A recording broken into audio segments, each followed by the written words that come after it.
મહાનગરપાલિકામાં ફરજ બજાવતા ફાલ્ગુન શાહ સામે દુષ્કર્મની ફરિયાદ નોંધાઈ હતી। ફાલ્ગુન શાહે એક મહિલાને લગ્નની લાલચ આપી મહિલા સાથે સતત શારીરિક સંબંધ રાખ્યા હતા। રાજકોટ સહિત અનેક ખાનગી જગ્યાએ લઈ જઈ મહિલા સાથે દુષ્કર્મ આચર્યું। ભાવનગરમાં મનપાના અધિકારી સામે એક મહિલાએ દુષ્કર્મની ફરિયાદ નોંધાવી હતી। મહાનગરપાલિકામાં ફરજ બજાવતા ફાલ્ગુન શાહ સામે દુષ્કર્મની ફરિયાદ નોંધાઈ હતી। ફાલ્ગુન શાહ એક મહિલાને લગ્નની લાલચ આપી મહિલા સાથે સતત શારીરિક સંબંધ રાખ્યા હતા। રાજકોટ સહિત અનેક ખાનગી સ્થળે લઈ જઈ મહિલા સાથે દુષ્કર્મ આચર્યું હતું।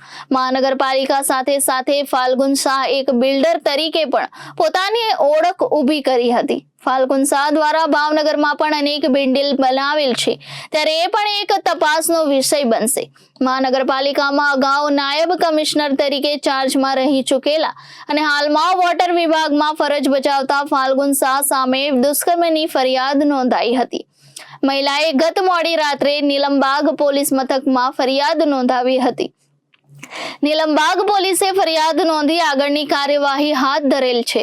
હાલ 18 કલાક જેટલો સમય વીતવા છતાં આરોપી કોણ છે તે પોલીસ ફાઇનલ કહી શકતી નથી। મહાનગરપાલિકાના અધિકારીની કામલીલાનો પર્દાફાશ થતા મહાનગરપાલિકામાં ચર્ચાનો માહોલ જોવા મળ્યો હતો। ભાવનગર ડીવાયએસપી દ્વારા દુષ્કર્મને લઈને માહિતી આપી હતી અને પોલીસ દ્વારા તપાસ શરૂ કરવામાં આવી છે। Bureau report Janadesh news Bhavnagar.